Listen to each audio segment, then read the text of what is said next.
It's time to go beyond the headlines, cause I don't put in overtime just so I can headline. Okay, now it's Fox Sports, I'm live with Renee. Going hard every day, sports rapping every play. Different segments for your favorites, coming at you daily with positive vibes, yeah, we some game changers. Basketball, football, soccer, with different interviews, you never know who may pop up. Listen, only on Beyond the Headlines, this is Beyond the Headlines. Only on Beyond the Headlines, this is Beyond the Headlines. Only on Beyond the Headlines, this is Beyond the Headlines with Renee Washington.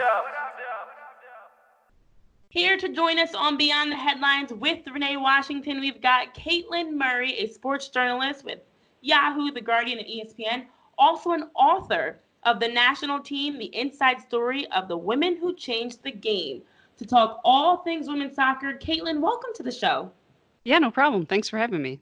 I am thrilled to have you here, and I'm curious to know what inspired you to write your book. It came out last April, in April 2019, and of course, women's soccer has had a lot of success. When you look at the World Championships, their international success, the way that the game is growing. So why now did you decide to write this book back in, well, I should say not now, but back in April 2019 did you decide to publish your book? Yeah, I mean, certainly with the World Cup coming up, 2019 World Cup in France, that was great timing. But I think really overall, the U.S. women's national team is such a presence in sports in the United States. I would argue they are the biggest women's sports team, not just in the U.S., but in the world. And no one had ever really told the story of this team. And this is a team that I think a lot of people have sort of jumped on board in the last few years. Certainly when the team won the World Cup in 2015, they got a lot of new fans. They got a lot of new fans again this summer. But this is a team that has been around since the 80s. And there is a lot that these players went through as athletes, as women, and there was a story to be told there. It was not always, the team winning World Cups in France and being on TV and having big endorsement deals. They went through a lot of strife early on. They scraped to get by. They got in fights with the U.S. Soccer Federation over things like, pregnancy discrimination, not being paid equally, all those things. So it just seemed like someone needed to tell that story. So why not me? Why not right before the World Cup when people were definitely excited to see how the team was going to do in France? Yeah, that makes sense. And I saw you had an updated version of your book that came out in October following the World Cup championship. But as you mentioned, it has just been the U.S. women's national team has been at the forefront of change in women's sports all around the world, across all sports. So that definitely makes sense to me. Now, you also started this book back in the 1980s. You didn't just look at the last 3-4 years and the most recent success, but in your story, what actually stood out to me that I really appreciated as a former soccer player myself is the fact that you went back to the 1980s. And if anyone knows the history of women's soccer, when you look at big names like Bernie Chastain and Mia Hamm and the different people, Christine Lilly, who have played a big part of the growth of the game, you went and incorporated them as well. What made you want to look over the decades versus just, the last 4 or 5 years or so? Yeah, it was really important to talk to, obviously I wanted to talk to the big names, players like Carly Lloyd, Hope Solo, Alex Morgan, they're in this book. But, like Shannon Higgins was a player on the first ever U.S. women's national team, not a household name, but she had really great stories to tell about, the team just sort of lived on a tiny per diem per day. They weren't being paid anything. They made no money.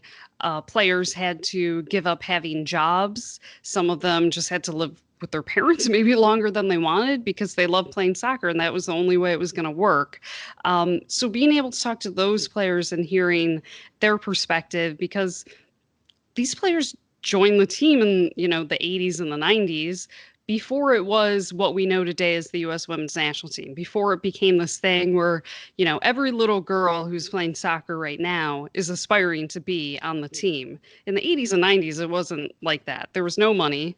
They weren't treated that well by the Federation, and they sacrificed a lot. So these are stories that really just hadn't been told. And so, I want to talk to the big names, but I also wanted to hear the perspective of some players who really sacrificed a lot to be on the team.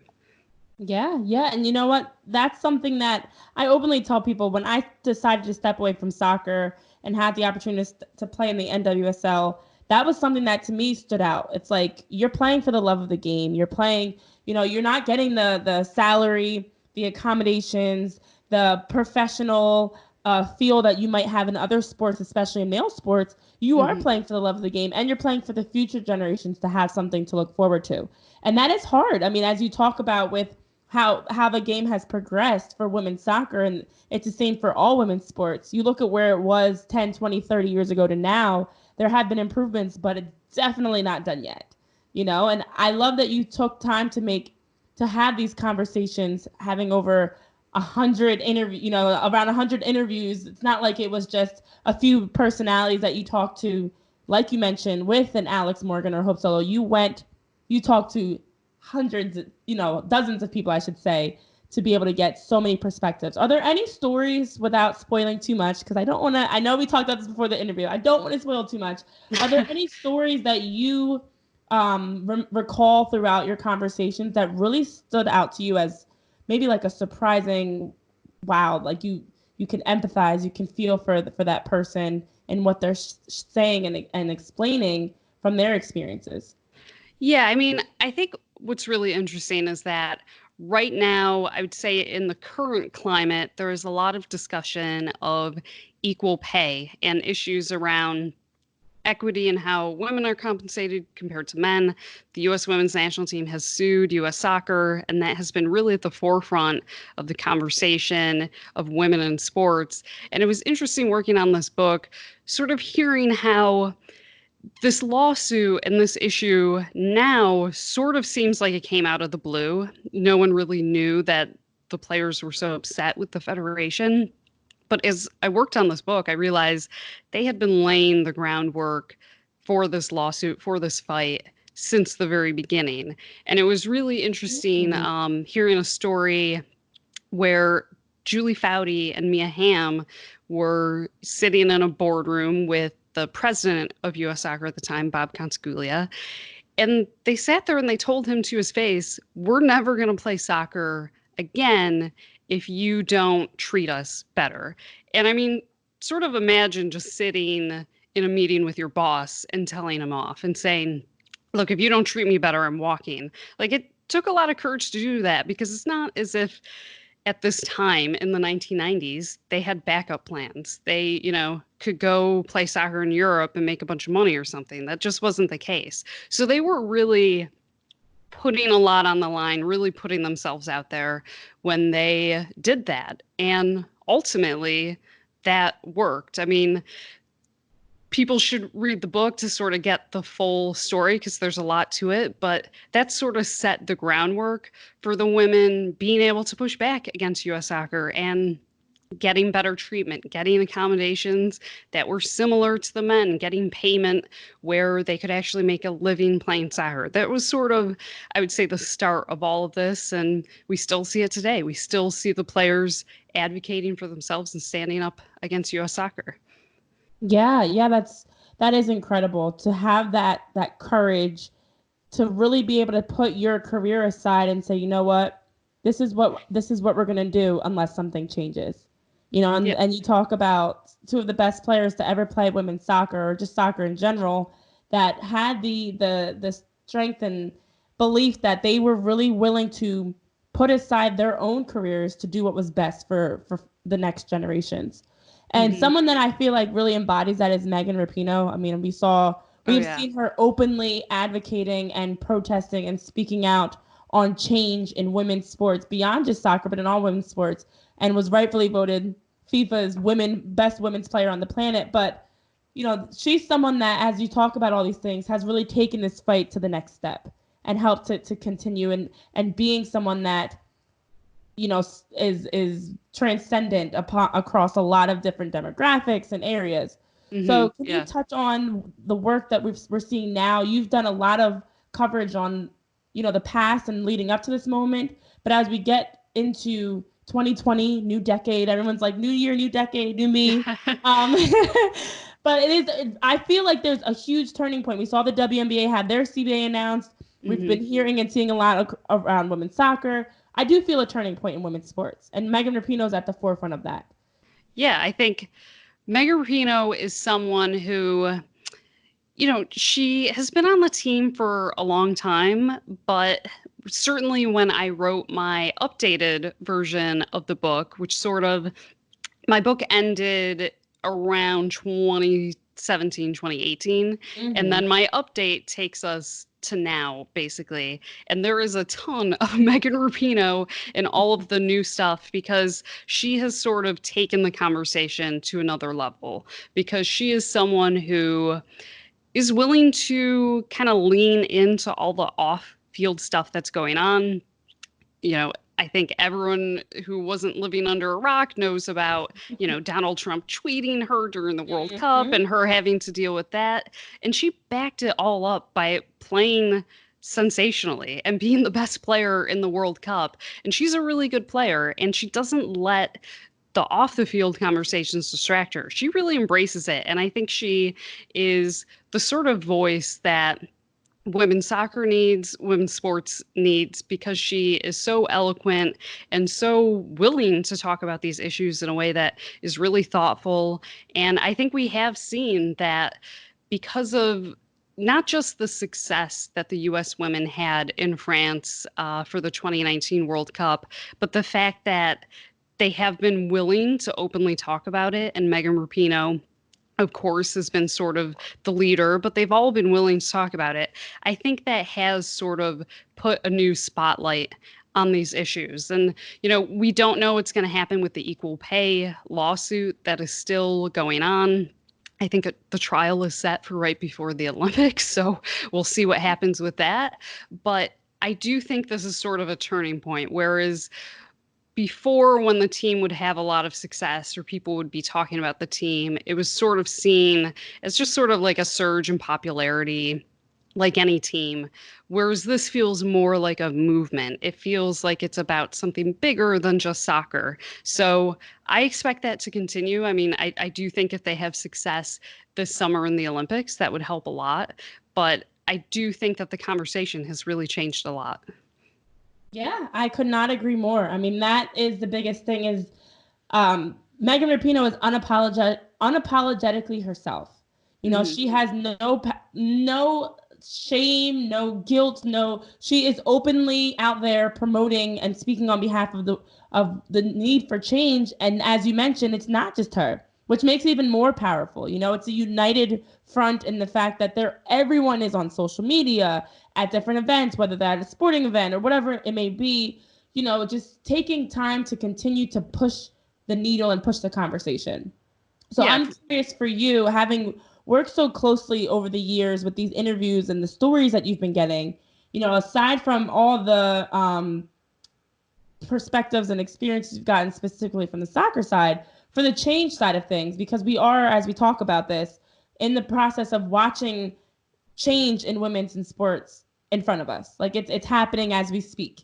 It's constantly evolving. It's constantly progressing. So what are some of your biggest takeaways that you took from these conversations for women, for change in all women's sports and just for women in general? I think it's beyond sports, but even a position of power and women equality with men and being looked at the same way, not being treated as less than, but being treated as equals or even superiors. What are those main takeaways that you had from these conversations that kind of influence others to continue to push the needle and push the conversation? Yeah, I think one thing that we've seen is the U.S. women's national soccer team has, as I mentioned, they've been quietly sort of working on some of these issues since the 80s.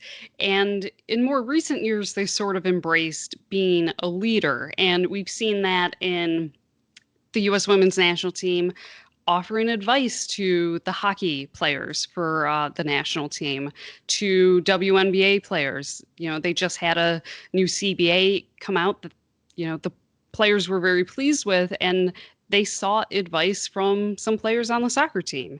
And, you look at USA Hockey, that's actually talked about in my book, because in the 90s, the soccer team was trying to convince the hockey team to do the same things they were doing. In the 90s, the players organized boycotts and they did all sorts of things to sort of gain leverage and be compensated fairly. But the hockey team couldn't stay united. They were scared to do that. But now we've seen, they've sort of gotten their act together a little bit. They've listened to the advice of the soccer team, and now they're doing a lot better. They're actually getting paid to play hockey and they can make a living. So I think that the U.S. women's national soccer team has been really influential in this. And even just in soccer, other national teams are being more willing to speak out and, boycott. We've seen it with Brazil, Colombia.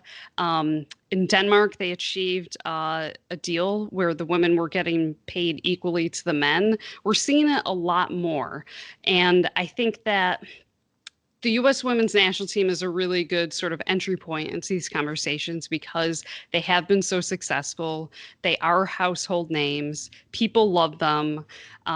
Players like Carly Lloyd or Alex Morgan, like, they're stars. Like, people know who they are and they want to hear what they have to say. So I think that it's a nice way to sort of have that conversation because it's not just female athletes, it's women in general, women in the workplace, Exactly. the Me Too movement. Yes. Like, there are a lot of other aspects to this. But the U.S. women's national team, I think, is a good entry point into this conversation just because their success is undeniable. Their merit of being paid equally or fairly is just indisputable. So I think they've really been sort of leaders in this conversation. Yeah, no, I completely agree. And I love that you brought up the fact that in the past, the women's national team tried to get the hockey team on board to help bring them along as well. But that speaks to in itself the way that things have changed. I feel like now a lot of people aren't scared to speak up. They aren't scared, especially with social media. Social media gives you so much power and so much, you have a voice, even if people try not to give you one. You can speak out and you can show images and videos or whatever you decide to do to promote, what it is that you're pushing. Whereas in the past, it may have felt like, especially looking at women's sports or just in general, hockey's over here, women's soccer's over here, basketball's here, softball's here, and everyone's in their own box with their own struggle. Whereas now it's like, we might play a different sport, but we're all having the same underlying issue within our sports. So that does speak a lot to the growth and the unification of how much this movement really has transcended to new heights. That is incredible. Yeah, there's a lot of cooperation in women's sports. I think you think of sports as being this ultra competitive thing, but the women on the U.S. women's national team sort of understand that, like, they're stronger united than they are divided. And actually, USA Hockey waged a protest. They organized a boycott against USA Hockey a few years ago, and it was essentially out of the playbook of the U.S. women's national team. And I don't have it in front of me. I think it was 2000, 2001. They organized a boycott where they got every player, not just national team players, but under 23, under 20, all the youth players. They got everyone to boycott a tournament that U.S. Soccer wanted them to go to in Australia. And U.S. Soccer was sort of backed up against the wall. They didn't have a team to send. They knew that they couldn't keep doing this. So what hockey did just a few years ago was the same thing. They got all the youth hockey players to agree, we're not going to play for USA Hockey until they start treating us better. And it was sort of an updated version, like you said, with social media. They use social media to sort of amplify their message, but it was sort of out of the playbook of what the U.S. women's national team did back in the late 90s, early 2000s. So there's a lot of cooperation and just sort of like, we're in this together. Let's learn from each other and help each other because, if one women's team can do better, it's going to help all women's teams. Female athletes are all facing the same challenges, so let's help each other. I could not agree more. Well, Caitlin, where can our listeners keep up with all that you're doing and your sports coverage, as well as checking out your book? Where can they find all that information? Yeah, for people who want to check out my book, you can go to uswntbook.com. That stands for US Women's National Team. And then on Twitter, I'm at Caitlin Murr, CaitlinMurr. Perfect. Perfect. Caitlin, thank you so much for joining the show this week. It's been a pleasure having you here on Beyond the Headlines with Renee Washington. And I hope we can continue to not only have this conversation, but be talking about, remember when there was a time that we were fighting for equality, fighting for equal salary and everything like that. And now women's sports are there just treated the exact same way as male sports. So hopefully we are seeing another turn of the corner. So thank you so much. Yeah, no problem. I look forward to coming on your show again and reminiscing about back in the day Yes. when these fights were going on. Thanks for having me.